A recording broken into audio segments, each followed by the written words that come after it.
Taariikhdu markay ahayd 1984 waa sheeko-faneed gole cabsiyeed laga curiyay oo uu qoray George Orwell. Waxaa markii ugu horreysay buug ahaan loo daabacay sanadka markuu ahaa 1949, dhowr sannadood kadib dagaalkii labaad ee adduunka. Nuxurka sheekada guud ahaan wuxuu qoraagu kaga digayaa xukunka macaangaga ah ee kaliya-talisnimada ah iyo waxyeelooyinka uu qaybaha bulshada oo dhan ku yeesho. Qaabka sheeko tabineed ee qoraagu adeegsaday oo ah mid akhristaha toos u dhex geynaya cabsida sheekadu ka digayso, ayaa akhristayaasha u yeeshay dareen baraarug ah oo jiilba jiilka ka dhaxlaya oo ilaa maanta la hadalhayo. Erey bixinta dareenka leh ee uu qoraagu sheekada soo bandhigeeda u adeegsaday ayaa keentay in ereyo badan oo sheekada ku jira ay noqdaan halqabsiyo afka caadi ee lagu hadlo ka mid noqday, gaar ahaan marka laga hadlayo mawduuca sheekadaas iyo kuwa la midka ah, gaar ahaan xukunka iyo siyaasadda. Waxaa ka mid ah ereyadaasi walaalka weyn, walaalka yar, wuu ku arkaa, booliiska fikirka,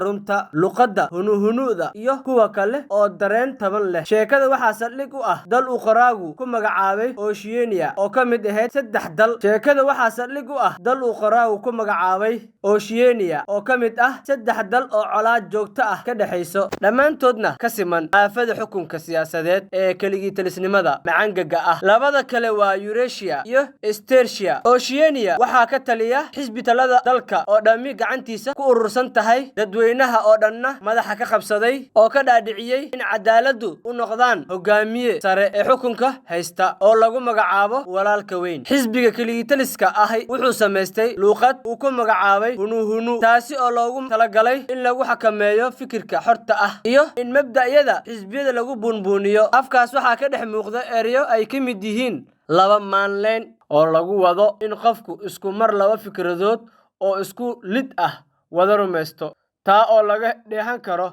halku-dhigyada xisbiga adeegsado sida colaadi waa nabad, xornimo waa addoonsi, aqoon la'aani waa awood. Xisbigu wuxuu awood ku haystaa ciidan laga baqo oo lagu magacaabo booliiskii fikirka iyo cabuudin si joogto ah dadweynaha loogu haysto, taas oo qof kasta tallaabada uu qaado lala socdo. Arbaha sheekadu waa nin lagu magacaabo Winston Smith oo ka mid ah howlwadeennada hoose ee xisbiga ku nool magaalada London oo aan weli ka soo kaban burbur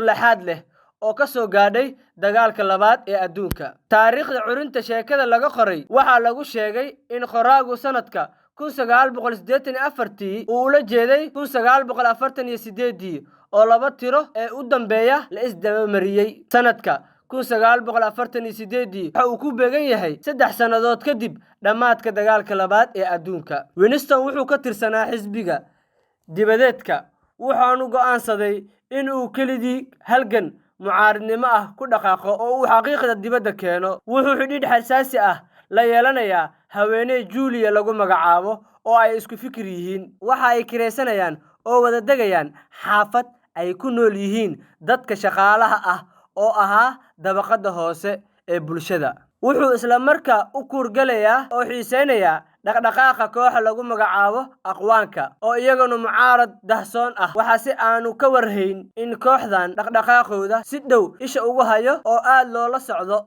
Waxaa magaalada meel kasta ku dhegan boorar dadweynuhu u digaya oo ay ku qoran yihiin ereyada walaalka weyni wuu ku jeedaa. Winston iyo Julia waxay dabinka ku dhacayaan markii ay la kulmeen O'Brien oo ah mas'uul ka tirsan xisbi gudeedka oo iska dhigaya xubin ka tirsan kooxda Aqwaanka. O'Brien ileen waa basaas xisbiga u adeega. Sidaa ayaa Winston iyo Julia lagu soo qabanayaa oo dhaqan celis xanuujin leh loogu dirayaa wasaaradda jaceylka. Waxaa la isugu darayaa xabsi, jirdil iyo dhaqan celis, taas oo aan looga dan lahayn keli ah in Winston jid ahaan loogu nugleeyo ama lagu xakameeyo. Ujeeddada uu weyni tahay in lagu dilo sharaftiisa oo dadnimadiisa lagu baabi'iyo. Waxaa la geynayaa qolka 101 oo ah goob maxaabiista lagu mucaarad bixiyo. Kadib marka tabaha ay ugu cabsida badan yihiin lagu ciqaabo, halkaa ayuu Winston ku qalqalayaa marka saxaaro jiir ka buuxo madaxa loogu xiro. Taasina waxay keentay